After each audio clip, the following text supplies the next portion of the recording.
All India Radio. Seithikadhambam.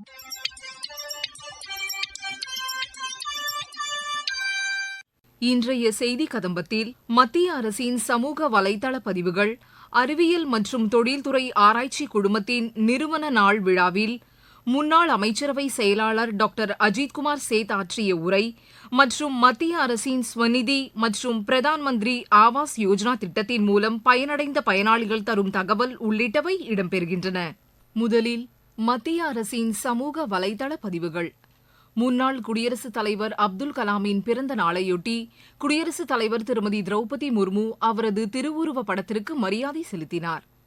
அபாரமான அறிவியல் திறமை மற்றும் எளிமையான செயல்பாடுகள் காரணமாக மக்களால் விரும்பப்பட்டவர் அப்துல் கலாம் என்று பிரதமர் திரு நரேந்திர மோடி புகழாரம் சூட்டியுள்ளார்.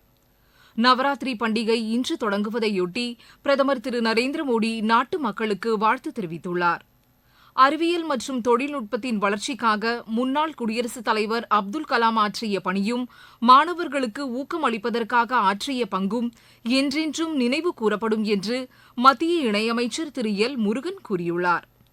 இஸ்ரேலில் இருந்து இந்தியர்களை அழைத்து வருவதற்கான சிறப்பு விமானங்கள் தொடர்ந்து இயக்கப்படும் என்று மத்திய இணையமைச்சர் திரு வி கே சிங் கூறியுள்ளார். அறிவியல் மற்றும் தொழில்துறை ஆராய்ச்சி குழுமத்தின் 82வது நிறுவன நாள் விழா சென்னையில் உள்ள மத்திய தோல் ஆராய்ச்சி நிறுவனத்தில் நடைபெற்றது. இவ்விழாவில் சிறப்பு விருந்தினராக கலந்து கொண்டு உரையாற்றினார் முன்னாள் அமைச்சரவை செயலாளர் டாக்டர் அஜித்குமார் சேத். அவர் பேசும்போது, India has over 2,000 tanneries that account for around 1/6 of the world's leather production and of hides and skins. We are the second largest producer and consumer of footwear in the world. But the working environment inside these tanneries can be very toxic and unhygienic.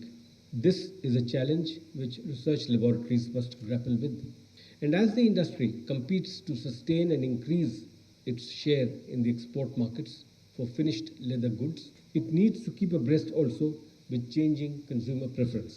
As a national institution for the leather and leather technology sector, we need to keep reminding ourselves to be continually in sync with the needs of the industry. One of the metrics often used to evaluate a scientific institution is the number of intellectual property rights it has garnered. Over time, almost every year, several patents are being awarded to the CLRI in India and abroad. This is encouraging. Of course, the impact of labs cannot be measured only by the number of patents awarded or even the number of research publications. The impact has to be on industry, not only in terms of production, earnings, including export earnings, global market share or innovation, but also in terms of limiting high water usage and deforestation and protection of the environment from the hazardous chemicals that are used. The impact on public health, especially on health of tannery and leather industry workers. In other words, our national labs need to be connected with national priorities. Lack of awareness of international standards by many players poses another challenge, especially as a large number of leather units are small and medium enterprises. So, whether it is creating awareness about these standards or issues relating to cost cutting or overcoming technical challenges and setting up of modern finishing facilities for leather at par with or better than the best anywhere, or ensuring access to testing, designing and technical services, laboratories like the CLRI have a huge role to play. That is where academia laboratory industry partnership comes in. Nowhere is this need greater than in the leather technology sector. In this context, the CSIR CLRI, as also other institutes and laboratories, have the responsibility and the opportunity to extract synergies from other research institutions. And here I would like to touch upon the cluster approach being promoted by government these days. The aim of science and technology clusters is to use scientific research and innovation to solve societal and environmental problems. It was reported that 4 Indian science and technology clusters have figured in a list of the top 100 cluster rankings of the Global Innovation Index 2023 brought out by WIPO, that is the World Intellectual Property Organization.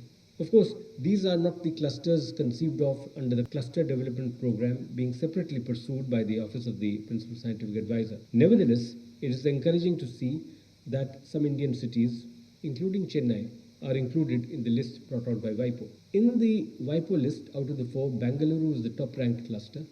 And out of these 4 clusters that fall within the top 100 S&T clusters in 2023, and as per that report, Bangalore filed 293 PCT applications and published 1,052 scientific articles, both per 1 million inhabitants over the last 5 years, making it the 56th Science and Technology cluster in 2023, up 4 spots from 2022, and the 96th S&T cluster by intensity relative to population density in 2023, which is unchanged from 2022. Chennai is also among the 4 clusters in India, recognized in the WIPO report and recognized for experiencing the biggest increase in density of inventors and scientific institutions. The Office of the PSA, as you would be aware, plays a catalytical and synergetic role towards connecting government ministries, academia and industry in order to create an enabling environment to foster scientific research in central and state universities and national research institutions. In the hope that this can lead to technology innovation and commercialization, an effort was started to establish city knowledge and innovation clusters. And a good example is the Karnataka Biotechnology Cluster at Bangalore Biotech Cluster, in which a vibrant ecosystem has evolved over the years. The idea is to drive innovation for addressing local problems. Now, clusters are a globally accepted phenomenon, and there are several examples of research clusters abroad. The success of these clusters internationally has involved strong policy focus from the top. But that alone will not suffice. What is also required is a mechanism to foster collaboration to develop new ideas and, more importantly, bring them to the market. The objective of such so-called city knowledge and innovation clusters is to establish, through public-private partnership between academia, central and state universities, research institutions, industry partners, and relevant line ministries in the state government, synergy to help leverage existing strength in human capital and institutional infrastructure. மத்திய அரசின் ஸ்வநிதி திட்டம் மிகவும் பயனளிப்பதாக நாமக்கல் மாவட்டத்தை சேர்ந்தவர்கள் தெரிவிக்கின்றனர். என்னோட பேர் குல்சுங்க. நாமக்கல்ல இருக்கோம். இதில் சில்லி கடை வச்சிருக்காங்க. சாலையோர தள்ளுவண்டி வச்சிருக்க யூஸ் பண்ணவங்க எங்களுக்கு கடன் உதவி கொடுத்ததுக்கு ரொம்ப ரொம்ப நன்றி. இதை வச்சு நாங்கள் குடும்பத்தை ஓட்டிட்டு இருக்கிறோம். இதில் வர லாபத்தை வச்சு 2 பிள்ளைங்களை வச்சு நாங்கள் பிள்ளைங்களெல்லாம் வளர்த்திட்டு இருக்கிறோம். ரொம்ப நன்றி. கவர்மெண்ட்டுக்கு தான் ரொம்ப நன்றி சொல்லணும். என் பேர் சக்திவேலுங்க. நான் நல்லிபுரத்துலேருந்து நாமக்கல் அயன் பண்ண வரேங்க. இங்கே பிரதமர் சுவாநிதி திட்டம் லோன் வாங்கினேங்க 10,000. அது அயன் பாக்ஸு சிலிண்டரில் வாங்கினேங்க. அதை கட்டி முடித்தாங்க. மேலும் எனக்கு 20,000 கொடுத்தாங்க. அந்த 20,000த்தில் நான் வண்டியெல்லாம் கொஞ்சம் ரிப்பேர் பண்ணேங்க. இப்போ கொஞ்சம் அவர் திட்டம் நல்லா இருக்குங்க. மத்திய அரசின் பிரதான் மந்திரி ஆவாஸ் யோஜனா திட்டம் தங்களின் வாழ்வை மேம்படுத்தியுள்ளதாக விழுப்புரம் மாவட்டத்தை சேர்ந்தவர்கள் தெரிவிக்கின்றனர். என் பேர் அபிராமி. நான் சோபூர்லேருந்து பேசுகிறேன். வீடு இல்லாமல் ரொம்ப கஷ்டமாக இருந்தோம். தேளு, பாம்பு, பூராங்கடியெல்லாம் இது மாதிரி இருந்தது. மோடி ஐயா வீடு கொடுத்தாரு. இப்போ எங்களுக்கு சந்தோஷமாக இருக்குது. பேர் கலைவாணி பாபு, பூங்குணம். அது நாங்கள் ரொம்ப கூரை வீட்டில் இருந்து ரொம்ப கஷ்டப்பட்டோம் குழந்தை குட்டியை வச்சுக்கின்னு. ஆனால் இப்போ ஐயா வந்து மெத்த வீடு கொடுத்து இன்றைக்கி அதை கட்டி இன்றைக்கி நாங்கள் குடும்பத்தோடு சந்தோஷமாக இருக்கோம். மோடி ஐயாவுக்கும் ரொம்ப நன்றி. என் பேர் காந்திமதி. வீடு இல்லாத ரொம்ப கஷ்டத்தில் இருந்தோம். நாங்கள் அவ்வளோ கஷ்டப்பட்டோம்.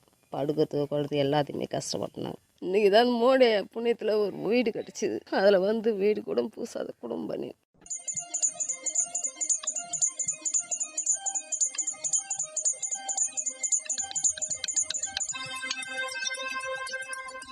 இத்துடன் இன்றைய செய்தி கதம்பம் நிறைவு பெறுகிறது.